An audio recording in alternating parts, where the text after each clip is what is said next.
네, 서울 주택시장이 냉탕과 열탕을 오가고 있습니다. 천정 모르고 치솟는 강남 집값을 잡기 위해 토지거래 허가구역이 확대 지정된 후 거래가 뚝 끊기면서 가격도 떨어졌다는데요. 금리 인하기에 집값 안정세가 과연 유지될 수 있을지 의문이라는 분석도 많습니다. 고준석 연세대 경영전문대학원 상남경영 교수 모시고 토호재 영향 향후 집값 전망 들어보겠습니다. 어서 오세요. 네, 안녕하세요. 네. 자, 토호재 지금 확대 지정된 지 일주일 조금 넘었잖아요. 그렇습니다. 네. 그 후에 바로 토호재 강남 3구, 용산구 뭐 거래가 뚝 끊겼다, 집값이 떨어졌다 그러던데 실제 지금 어떻습니까?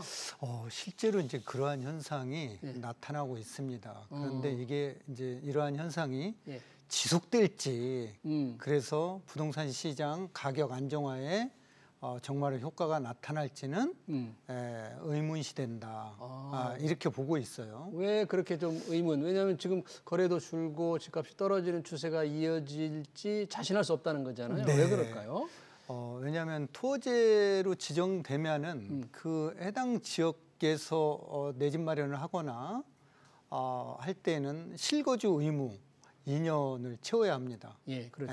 그런데 그래서 이제 확실한 효과는 토지 지정으로 확실한 효과는 해당 지역에서 거래량은 떨어진다라는 거예요. 거래량은 확실히 준다. 거래량. 그런데 투자가 안 되니까. 네. 그런데 지난 5년 동안 토지를 시행을 해 왔었잖아요. 예. 그런데 거래량은 떨어졌지만 그 지역에서 신고가는 막지 못했다라는 거예요. 네. 그래서 지금 이제 해당 데에서 토지로 재지정된 강남 3구 플러스 용산구 아파트에 대해서는 이 지역의 교육 환경이라든가 그다음에 이제 편의 시설이라든가 자연환경, 교통환경 여러 가지 인프라가 공공 인프라가 좋은 지역이다라는 거죠.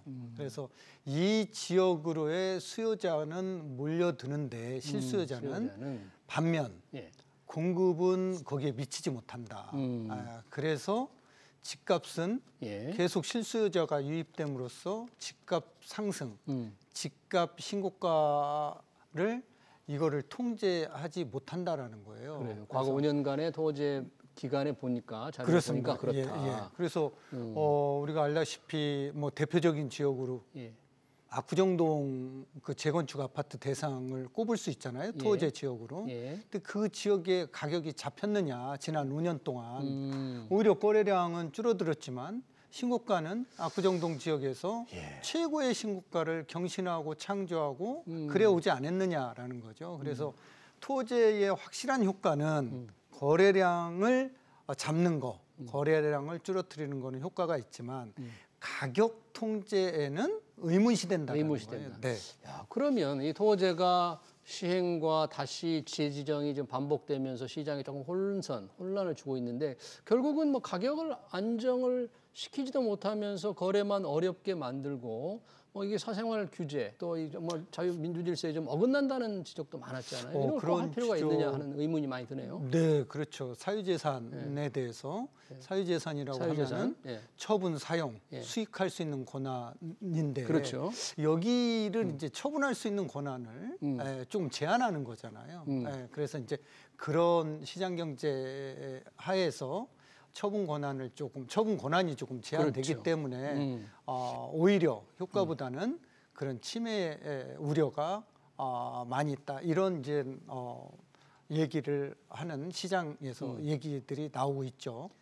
그렇지만 당시 토호제가 해제되면서 불과 한 달 사이에 뭐 거래도 늘고 그 상승 열기가 막 서울시 전역으로 확산되는 듯한 거니까 그거라도 막는 효과적인 측면에서 보면 토지가 그래도 조금 집값 완전 긍정적인 역할을 하지 않았느냐 이렇게 좀 생각해 볼 수 없을까요? 그러니까 이제 집값 상승의 원인을 과연 우리가 뭘로 보느냐라는 거예요. 공급 부족으로 보느냐, 토지 때문에 그동안의 집값이 이제 잡혔느냐, 아니면 금리 때문이냐. 그래서 우리가 이제 일반적으로 여러 가지 집값 상승의 원인은 여러 가지가 있지만 집값을 통제할 수 있는 기능은 공급. 거기에다 금리다라는 거죠. 또 뭐 세금 규제나 여러 가지 있겠지만 이거보다는 주 요소는 금리와 공급이거든요. 수요와 공급에서 수요 측면에서는 금리, 네. 또 공급 측면에서는 이제 실제 공급 그렇죠. 두 가지라 이거잖아요. 요 두 개가 가격을 통제할 수 있는 기능을 갖고 있었는데 공교롭게도 2월 12일 날 토제가 해제가 됐죠. 예. 그 후에 0.25%포인트 기준금리가 인하가 됐잖아요. 2월 25일 날. 예. 공교롭게도 토제 때문에 집값이 올라간 거냐, 금리가 내림으로써 올라갔느냐. 수요를 오히려 늘리는 게 아니었느냐.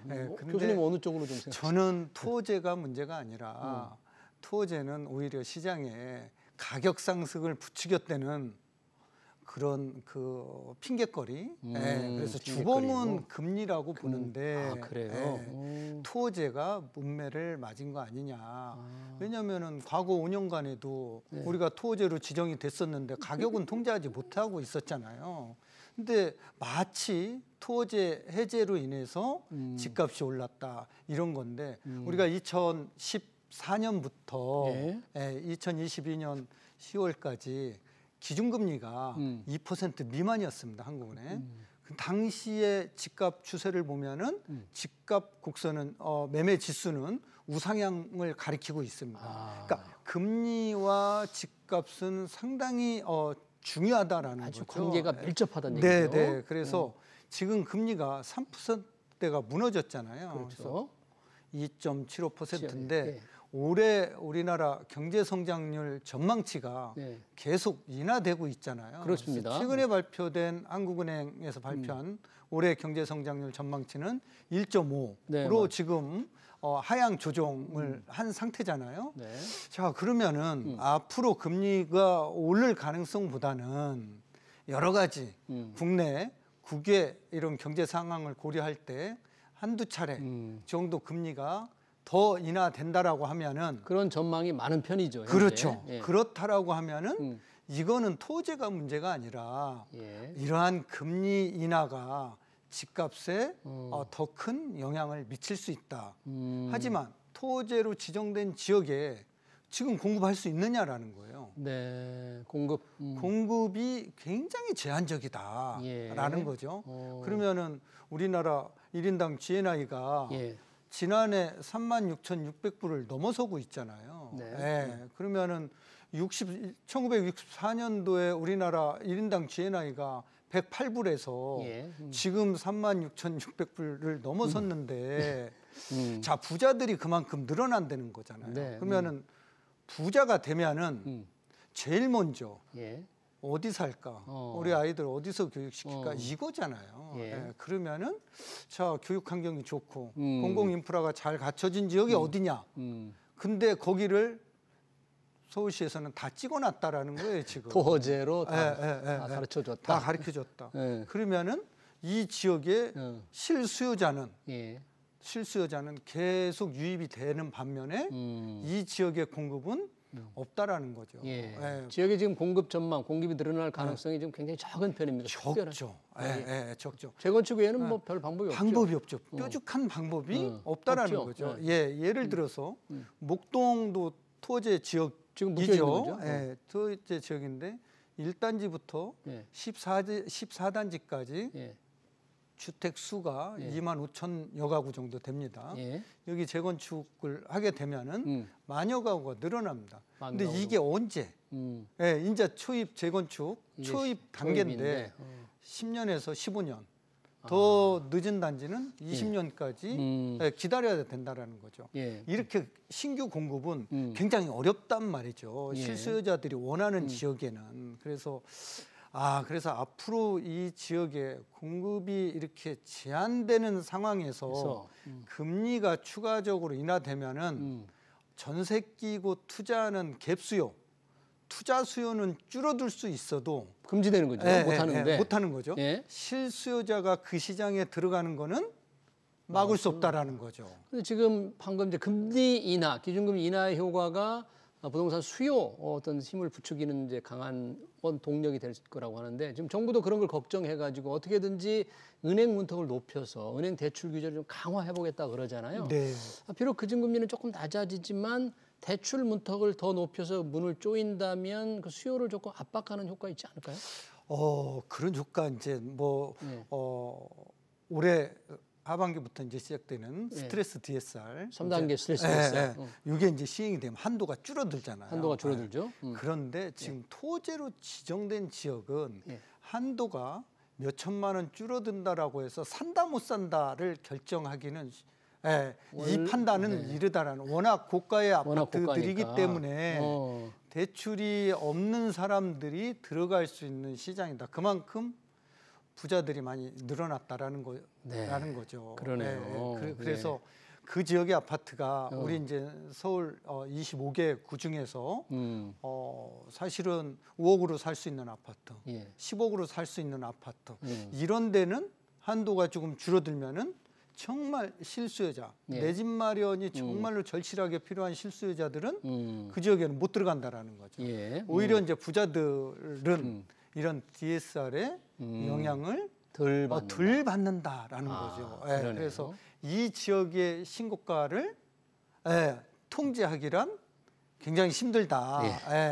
이렇게 이제 보고 있는 거죠. 네, 전혀 일반 생각과 좀 다른 뭔가 수요가 몰리는 동에 근데 공급은 제한되어 있다. 마침 공급 얘기를 하니까 지금 2월인가 2월 통계를 보니까 이 서울 인허가 물량, 수도권 주택 인허가 물량이 반토막으로 줄었더라고요. 뭐 아까 강남 3구 토호제 지역만이 아니라 전체적인 올해 이게 수도권, 특히 서울 이 공급 전망을 어떻게 보십니까? 이게 이제 입주 물량이 이제 상당히 줄어들고 있죠. 입주 물량이. 입주 물량이. 그래서 올해 입주 물량을 보면은 4만 여가구 정도로 되는데 내년에는 그 절반으로 줄어듭니다.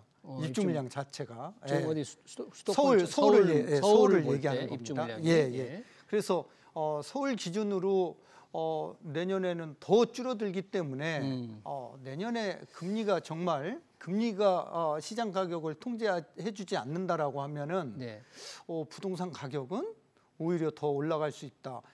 많은 분들이 이래 얘기를 하면은 아니 경제가 안 좋은데 경제가 이렇게 안 좋은데 뭐 집값만 오를 수 있느냐 이렇게 또 얘기하는 분들이 계시잖아요. 많습니다. 우리가 코로나 시기를 경험을 했잖아요. 코로나 때는 우리 경제 성장률이 마이너스였어요. 그 시기의 집값은 금리가 기준금리가 0.5였어요. 유동성이 워낙 많은 그렇죠. 그 당시에는. 돈이 막 풀리고 하다 보니까 집값은 오히려 그 어느 때보다도 가장 많이 올랐던 그런 시기가 아니었나. 그래서 금리가 사실은 집값에 굉장히 중요한 역할을 하는데 그렇더라고. 기준금리가 내려가는데 시중은행에서 주담대 금리를 가상금리를 더 높여가지고 기준금리에 더 높여서 판매하는 거는 대출금리를 무작정 안 올 수는 없겠죠. 그렇게는 못 하잖아요. 그래서 기준금리가 내려가는 만큼 금리는 실제 대출금리는 떨어질 수밖에 없는 게 현실적이잖아요. 그렇다라고 하면은 향후 집값은 입주 물량이 지금 줄어드는 이런 앞으로의 전망 이런 속에서 집값은 우상향할 가능성이 높다 이렇게 예상이 되고 있는 거죠. 토호제 확대 지정된 곳 이제 강남 3구가 다시 재지정이 됐고 이제 용산구까지 늘어났는데 그 토호제를 비껴간 곳 중에서 조금 이제 선호하는 지역이 있잖아요. 뭐 그런데 어떻겠습니까? 마포, 뭐 성동, 강동 이런 데는 조금 그러면 토호제로 일단 거래가 가격은 어떨지 모르지만 거래가 줄으니까 조금 그런 쪽으로 이렇게 갭 투자 수요가 늘면서 좀 가격 움직일 수도 있어요? 그걸 이제 우리는 풍선 효과라고 얘기를 하거든요. 그래서 지금 이제 토호제로 묶인 지역은 실거주 의무 실수요자들뿐이 매입을 못하는 지역이기 때문에 그러니까요. 이제 실제 갭 투자들만 다른 데로 갈 수 있는 갭 투자자들은 한강벨트 중심으로 동작구라든가 마포구라든가 성동구라든가 강동구라든가 이런 지역에 전세 끼고 투자하는 이런 풍선 효과가 나타날 수 있고요. 왜냐하면은 이렇게 할 수 있는 이유는 금리가 떨어질 것이다. 금리.